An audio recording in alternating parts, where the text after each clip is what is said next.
FNAF is known for its difficulty. Whereas the main games made by Scott are fairly beatable, fan games are often hard and brutal to complete. In this video, I have 6 fan games lined up. The order of games will get progressively harder until we eventually reach the hardest FNAF fan game out there. So without further ado, let's get straight into this video. Enjoy. So this first game is going to be Fazbear Nights, and this game is an absolutely terrifying but amazing FNAF experience.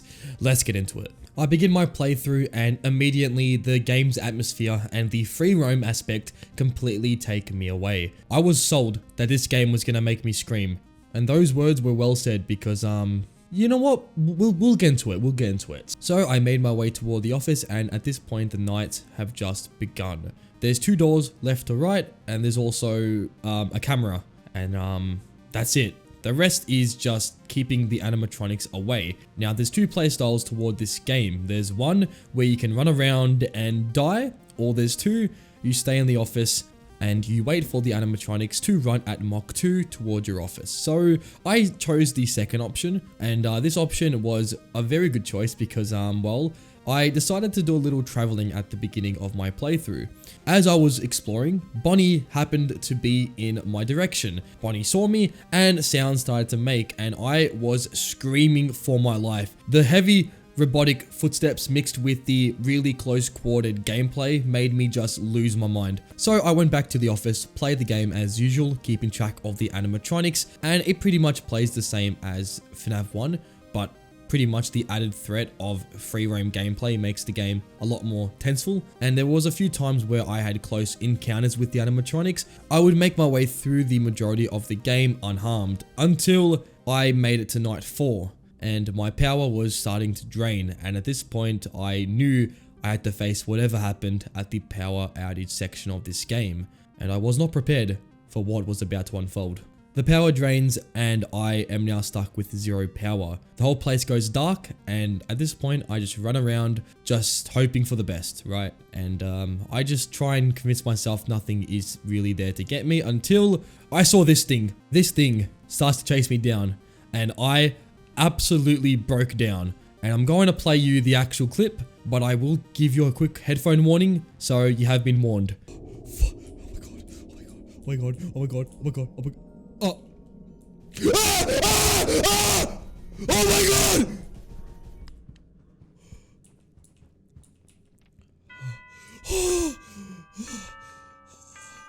So with that, we complete night 4 and move on to night 5, where the same thing happens. I run through all my power, managing to get to 5 AM, and well, I had to go through the power outage again, where I ran, but luckily the power outage stopped before Freddy chased me down, so that was great. And this would conclude Fazbear Nights, a overall terrifying FNAF game. If you have not played this game, I would definitely recommend it. It is absolutely terrifying. So for Fazbear Frights, I will give this game an overall difficulty scaling of 1 star. So with that, it's time for a harder FNAF game. So this next FNAF game is called When the Lights Go Dim.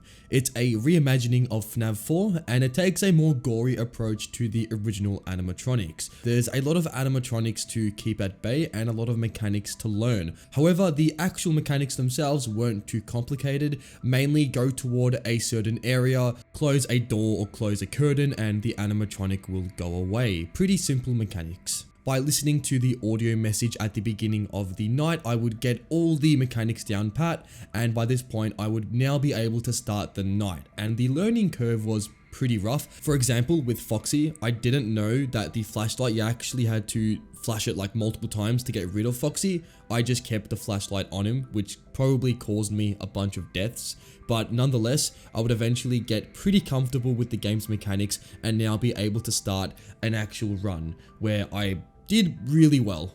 To run through all the mechanics as quickly as I can, pretty much the cupcake requires you to go underneath the bed and flash it with your flashlight. The design as well is insane. I absolutely hate spiders, so seeing this made me terrified. Chica and Bonnie, you have to go toward the door and either with Bonnie shut the door, or with Chica flash your flashlight at her. With Freddy, go toward the curtain. If Freddy's there, shut it. Pretty simple. And with Foxy, as I mentioned before, keep flashing him until he goes away. And last two, Fredbear, if you see Fredbear, sleep, and if you see Nightmare, sleep. pretty simple.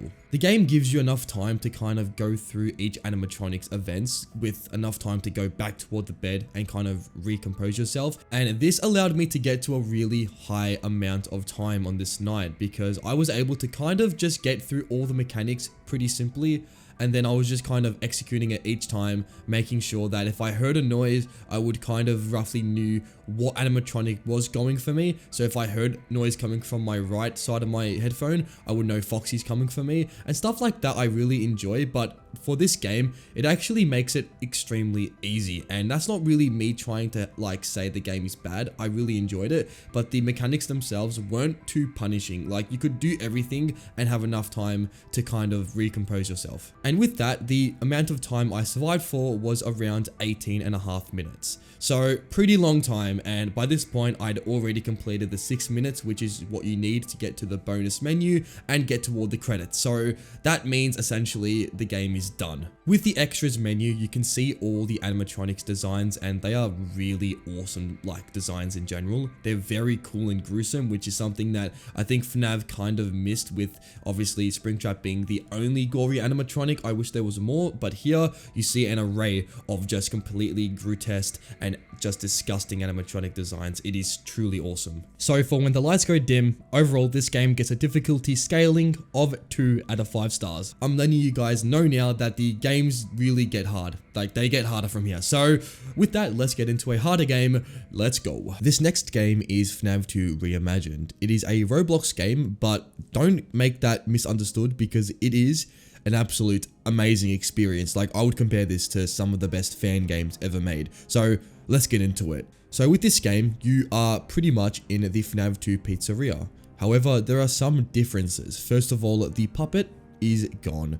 Instead of the puppet, we now need to rely on our cameras a lot more. This is due to the animatronics being more aggressive, and furthermore is the mask mechanic, which now you have to wait until you hear something moving through the vents, and at this point you need to put the mask on. And this game's animations for a Roblox game are absolutely insane. Like, look at this. This is some top tier stuff. So we start on night 1. We are introduced to the game. Our phone guide tells us that we are in the pizzeria, we are new here, and stuff is going on. Probably regarding William Afton, I don't know, you tell me. Anyways, we go through this night and I'm starting to get used to the game's mechanics. I was trying to use the beacon on normal animatronics. However, later on, I realized this is only useful for Freddy and Foxy, but at this point, I didn't know anything. So I was getting used to the game's mechanics, and I was blown away by this game's quality and the mechanics, which work very well and is definitely an upgrade from the original FNAF 2. If the camera does break, we need to go toward the beaker in the back of the room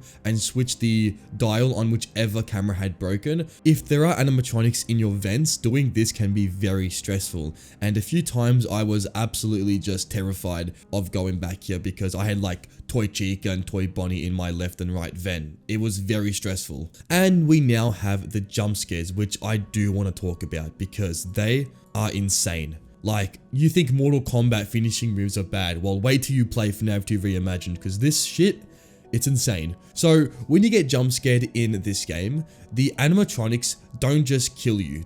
They do it in the most brutal way possible. Like Foxy, for example. In the original FNAF 2, he jumps on you. Pretty simple. In this game, Foxy hooks your hand, you can see the hook go through your hand, and at this point he chucks you and he then stomps on you. That is insane.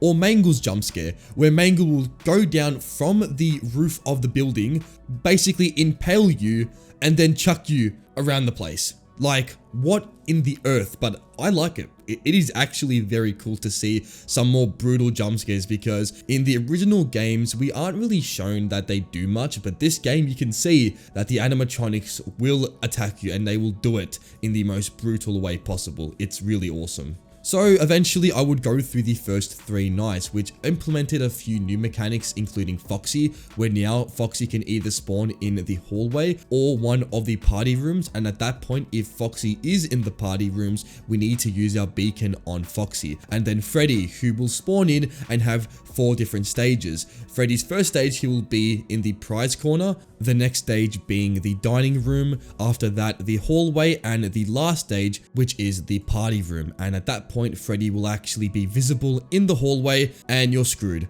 Because Freddy actually can't be stopped at this point. You get jump scared, but you don't die. Instead, Freddy just completely deactivates every single mechanic in the game, making him a bit of a threat. But to stop Freddy, you have to use the beacon on Freddy during his movements to send him back to his first stage. It's pretty much like Foxy in the first game, but a little bit more intense because obviously now you actually have to look for Freddy. And this game is really hard. Like Night 3 took me at least 30 minutes to complete. Like, to learn all the mechanics and to actually win the night, it takes a lot of time. So we eventually did complete Night 3, but now it's time for Night 4, where we would see the last two withered animatronics come into play. How Withered Bonnie and Withered Chica work is they will move around the pizzeria and eventually end up in your left and right vent. When this happens, there's a chance that they will go toward your office, making a really distinct noise, and by this point, you are going to need to keep your flashlight at them, and they will try and move around, but you kind of have to like use the flashlight to kind of stall them. Mixed with the heartbeat of your character, this ends up being a really tenseful situation, and I honestly really enjoyed. It's so different from any FNAF game I've played. It's very awesome the way they went around doing these animatronic encounters. Eventually, they go away and they reset their path, and overall, this night is very difficult. With all the animatronics being active, Night 4 was very difficult. But after 40 minutes of attempts, I would get the mechanics down pat. The hardest thing definitely was trying to distinct the audio sound effects for the withered and the normal animatronics, or the toy ones, because there were a lot of times where I died because I misinput the mechanics of the animatronics. And the game is very stressful, like one of the most stressful FNAF games I've played, and I just have to remind you, it's a Roblox game. Like, it's fine, because eventually I would complete Night 4 and then I would go into Night 5, which was the hardest night in the game. But somehow, on the second attempt, I would have a really good run. I was on 4 AM and honestly, things were going very well. I was using the mechanics perfectly, making sure that none of my cameras were gone, because if they were, I wouldn't be able to see Foxy. So resetting cameras was very stressful, but eventually I would get a run where I met 5 AM. And by this point, everything went silent. I was very confused, but this actually is what needs to happen, because you get a phone call. Yes, William Afton enters our building, and by this point I was very scared because I didn't know what to expect. I honestly thought it was gonna become a free roam FNAF game for a second, but thankfully the game just kind of gives you a cutscene where you go toward the parts and service room with all the withered animatronics, and here you are met with Withered Golden Freddy. And Withered Golden Freddy tells you what happened in the pizzeria. You get lore clarification with who William and Henry is, kind of linking and tying in FNAF 2 really well, giving you a complete answer, unlike the original FNAF 2 game, which kind of just shows you these things and you don't know what's going on. Here, you are given everything. Golden Freddy just spills the beans and tells you what William's doing, how the animatronics are dead, why they're chasing you, pretty much everything a 2015 Matt Pat would literally dream over. So he gives you everything you need to know, and by this point you are tasked with burning the whole pizzeria down. FNAF 3 style, so you go toward the kitchen, you break a fuse and you burn it down, and at this point, the game ends. Really awesome game. Honestly, one of the best FNAF fan games I've played. And for a Roblox game, honestly, it is just an awesome experience. Shout out to these developers for making such an awesome game on Roblox. This is just top tier. Like, no words to even describe the quality of this game. So congratulations to these developers, you really smashed it here. For this FNAF 2 reimagining, the game was pretty difficult, so I will give this game a 3.5 stars out of 5 on the difficulty scaling. And with that, let's get into our next FNAF game. Let's go. So the next game is going to be Return to Bloody Nights. As soon as I opened this game, immediately the quality overflowed me. It was really top tier. I mean, you start off and the game already gives you a cutscene, which is really awesome. The voice acting as well was really top tier. As soon as I loaded into this game, I already knew that I was going to be very scared. The game's ambience mixed with this really tight and really fast gameplay makes for a insanely fast-paced but terrifying FNAF game. You are essentially in the Fazbear family diner before the events of the first FNAF game. Henry, Emily, and William Afton have bought a pizzeria called Fredbear's Family Diner. You, the security guard, are hired to keep track of the animatronics during the nighttime. Another thing I found very cool about this game is during the nights, once you complete them, there actually is a animatronic repair section where you need to use the ghost detecting machine. I really found this really eerie and awesome with the aesthetic this game kind of gives. As the nights continued, the animatronic threats start to increase, and eventually it started to get to me that this game is hard. Like, really hard. The time you need to actually get rid of the animatronics is really tight. Sometimes the game gives you barely any breathing room. You have to rely purely on skill and instinct.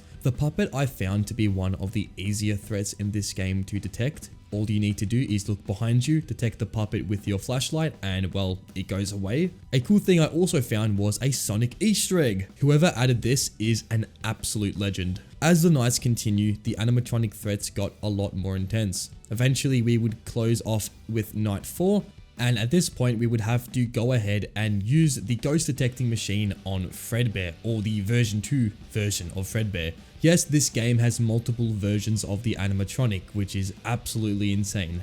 We would next get this really awesome monologue, and now it was time for the Friday shift. And here we have every animatronic thread in the game. The puppet, version 1 of Fredbear, version 2 of Fredbear, version 1 of Spring Bonnie, and version 2 of Spring Bonnie. And we also have the cupcake, who has now made an appearance. This night was brutal. Everything down to the animatronics, the way they hunt you down. Fredbear is by far the most terrifying animatronic in this game. The sounds it makes combined with the movements of Fredbear makes him absolute nightmare fuel. Also, Spring Bonnie, or the version 1 version of it, is really hard to keep at bay. He will for some reason go toward the camera, start making a weird face, and then actually go to your door, and if you don't close it, you will die. The timing is really short, and I found this to be really stressful. Each time I would be on the end of my seat just preparing for a jump scare, and it is not a healthy thing to do, but well, it's just a really good FNAF game, that's all I can say. Blood, sweat and tears, we would eventually make it through the 5th night, with the 6 AM finally reaching us. At this point, the game was over, the credits played, and I was very satisfied with the FNAF game I had just played. An absolutely amazing experience, but that wasn't it. There was also another shift to complete, the Saturday shift, and this one, well, this one took me a while. So, yeah, this night was brutal, and the events I went through this night are some things I want to keep in the past. It was a very mentally taxing night, but honestly, the gameplay was very rewarding eventually after I got through majority of the obstacles. Like, making sure that Fredbear wasn't getting too close to my left was a terrifying thing, because any mistake that I made would be deadly in this night, because they were not stopping. The animatronics kept coming to my office, and it was just a very stressful situation. But eventually, after around an hour of gameplay, I would complete the payday shift or the Saturday shift in Return to Bloody Nights, and we were met with a pretty awesome cutscene. And at this point, after seeing a bunch of ghostly faces, we would complete the game. And unexpectedly, there was a lot of FNAF lore in this game. Obviously, everything is made up, it's a fan game, but still, the lore ties in really well with the actual events of the games. And another quick thing, the check you get at the end, if you look toward the left, this picture is actually the fake rumored Freddy Fazbear pizza, which went around years ago, back in like early FNAF days. So, and that's about it for Return to Bloody Nights. There's also an extras menu where you can see a bunch of the early game development stuff. It's pretty awesome. Something that was really cool that I found is they show you the old office, and there's a meter at the bottom where you can actually scroll, and it progressively becomes more like the old version, which was originally meant to be in the game, but obviously it's cut content. I really found that interesting. So for Return to Bloody Nights, this game gets a difficulty scaling of 4 stars out of 5. But enough of that, let's get into our next FNAF game, which is going to be Revenant. It's a remake of FNAF 3, and it significantly improves the 3rd game, and actually makes it a pretty hard one at that. So let's get into it. So immediately we start this game off with shift 1, and we have a short cutscene. This cutscene doesn't show much. All it really shows is a room that seems to be like a classroom, I'm not too sure what it's even meant to be, but then again, FNAF lore itself makes no sense, so yeah. And we get into the actual game, and immediately the atmosphere just has this eerie and haunting vibe to it. Fazbear Frights really is a location that is not really utilized in the FNAF series as well as it could have. Here we get to see a totally just raw and just eerie atmosphere that is unlike anything I've seen in the FNAF franchise. The game itself is a lot like FNAF 3.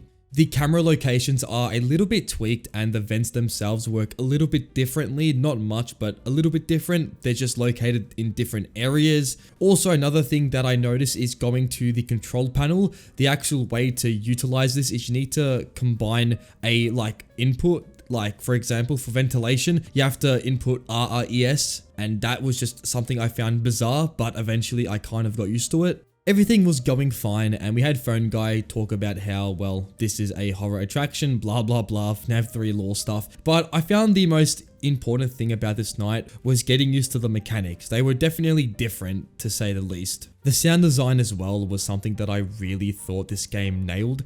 Like, the ambience itself already just had me scared. So yeah, we finished night 1, and well, there wasn't really any threat. Springtrap, you know, spoiler, didn't attack us on night 1, just like the original FNAF game, but night 2 is where things would change, and it would introduce us to the Revenant, also known as Springtrap.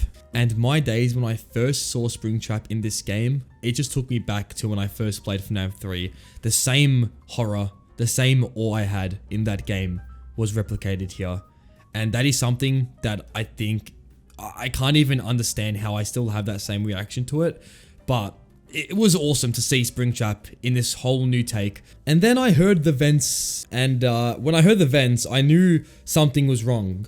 And like the original FNAF game, I checked my vents, and I was a bit confused because the new mechanics were a little bit rusty to me, and I failed to close it.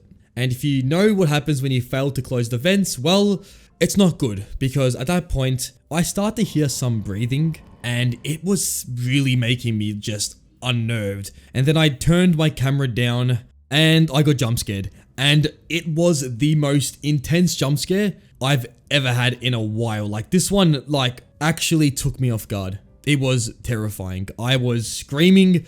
I didn't actually track the audio of me screaming, but I can let you know right now, I was in absolute shock. Like, it was night 2, 1 AM, and already the game threw a curveball and I was just in for a ride.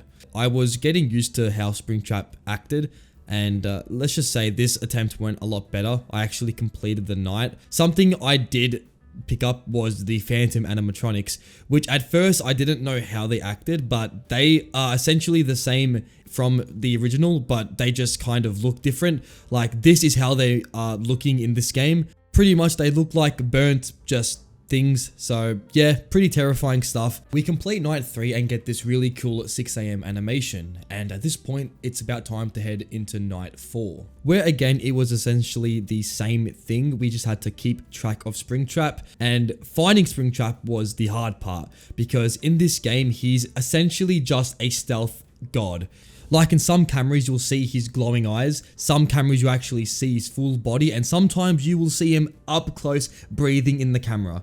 Like, he is very unpredictable, which makes him just so much more effective in this game. I was also sparingly using the control panel, not spamming it, but using it when I needed to. Like, if I had to do ventilation, I would go straight toward the control panel. If I had to repair a camera, I would look at the specific camera which broke, and in this game you can actually just repair a single camera, and this would get me through night 3 pretty comfortably. But then we would get to night 4, where things were getting a little bit harder. Springtrap was becoming a lot more aggressive, and at this point I had to be a lot more concerned about how long I give Springtrap before I use the audio on him, and this night definitely tested me toward my limit. By keeping track of Springtrap on the cameras, I learned that using Cam 7 was a very powerful tool in this game, because for some reason on Cam 7 specifically, he always used the vent to his left. and this was something that I used very much so, and this kind of kept him trapped in that certain area of the map. If Springtrap got too close to my office, it was pretty much game. I couldn't really react to Springtrap after he got past the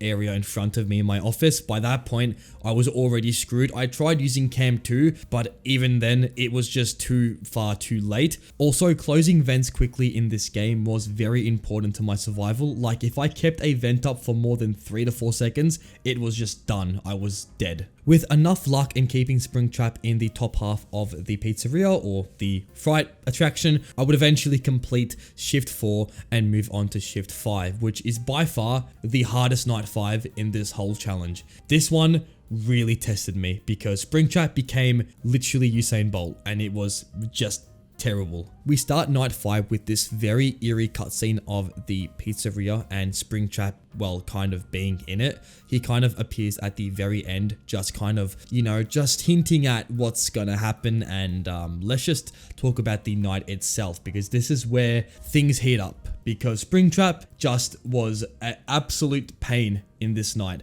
He moved too quickly for me to even react. Like, sometimes I would see him and next minute he'd be next to my office ready to kill me. It kind of felt like completing Nightmare mode in FNAF 3, but for night 5 in this game. And I learned eventually that keeping Springtrap in Cam 7 like the last night was the best route. But before doing that, I kind of just let Springtrap kind of move around. I knew that Springtrap just had this AI that was too unpredictable, so I couldn't really predict exactly where he was gonna be. Even the audios half the time didn't work, so I couldn't even use that as a backup. I just had to really rely on finding him, and that was the hard part, because I could you not, half these cameras are just too hard to see. You can't see anything. Like, half the time all I will see is like Springtrap's left eye, and that's pretty much it. So this was definitely the hardest part about this night. And let's not get to the vents, which were just insane. In night 5, if you are on the control panel and Springtrap gets into a vent, you die immediately. You literally can't even react to Springtrap. He will kill you instantly. I don't know if this is a glitch or if this is part of the game's design. It was all RNG. But in saying that, the way I actually defeated Springtrap is using a vent. Yeah, pretty mind-blowing, I know, but we kind of touched on before the Cam 7 and how useful it is to keep Springtrap away. Well, it is literally the most broken thing in this game. When Springtrap is on Cam 7, he has a very high chance of getting in that vent. If we keep Springtrap in this little corner, it makes our night a lot easier and actually makes the RNG not as hard. So I kept him at Cam 7 and I had him there for nearly the whole night. Literally from 2 AM to 6 AM, Springtrap was in my top left camera. So that was awesome. It is a little bit like cheating, but if the game allows it and it's programmed in the game, then I mean, what can I do? And also, it's not guaranteed that Springtrap will listen to every audio lure I make. So it was a bit of RNG, and mainly we just kind of used Cam 7. So with that, I would complete night 5. We have one last shift to complete, which is going to be the ending shift or whatever it's called. I honestly forgot, but in this shift we are essentially in the FNAF 1 pizzeria, and we kind of just walk around looking at the environment, and it is just completely shut down. This place looks like it hasn't been touched in literal decades. Honestly, I thought an animatronic would just pop out of nowhere and say hi to me, so that was pretty frightening. But eventually we would find a boarded off room that houses a William Afton who seems to be somewhat in his Springtrap phase where he's being, well, spring locked. It appears that we actually find Springtrap and bring him to Fazbear Frights. That's what I'm alluding to. But nonetheless, pretty cool ending to this amazing fan game. Honestly, huge props to the developers on this game. Just, it was an amazing experience. It turned FNAF 3 into one of my all-time favorite games. Just top tier. And the cherry on top is we get some concept art for this game, and here are just some awesome designs. And that about concludes Revenant, an awesome fan game that I will give a solid 4 out of 5 stars on the difficulty scaling. So let's move on to the most difficult game yet. So for this last game, which is going to be the hardest game, this is going to be Post Night 2. If you know anything about this game, it's that it is absolutely brutal. So let's get into the game. So the first thing we see in this game is a cutscene of Remnant Bonnie, where Remnant Bonnie tells us that we are basically screwed. Remnant Bonnie escapes from its captivity, and it's looted that Remnant body attacks us in this encounter. We wake up after this and we are told to basically just continue our night shift, and we do that because why not? I mean, 6 hours of a absolutely insanely difficult night is fun to me. So we get into the night, and this game is just, I don't have words to describe what you're looking at. The amount of mechanics this first night has is honestly insane. Like, this is night 1 and we already have access to like 10 different rooms. Just insane stuff. So I would go around each room, read the hints, seeing what I actually need to do. And I kid you not, even 20 minutes after, I was still just completely clueless on what to do. I had a rough idea that we needed to use the half-less drone repair to progress through the night, but that was just one out of like a million other things to do, which I had no idea. So I would need to go on a guide to actually be able to beat this night. So for night 1, going for a guide is just, it's insane really, but I got every mechanic down pat, and it was made a lot more clearer in the guide what I actually needed to do.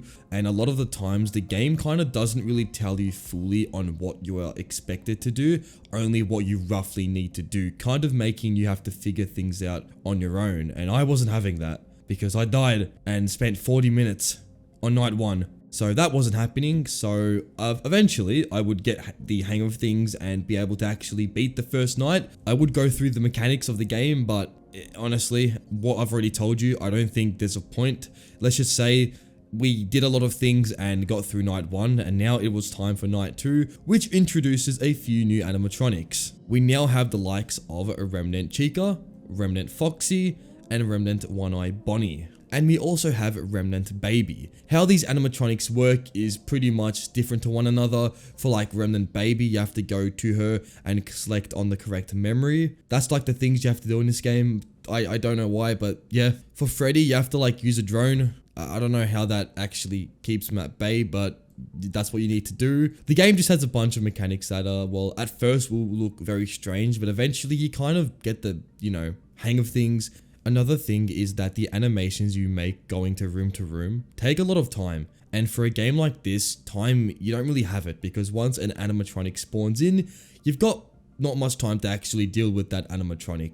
So it's pretty problematic. But eventually I would realize that the actual sounds they make are distinct.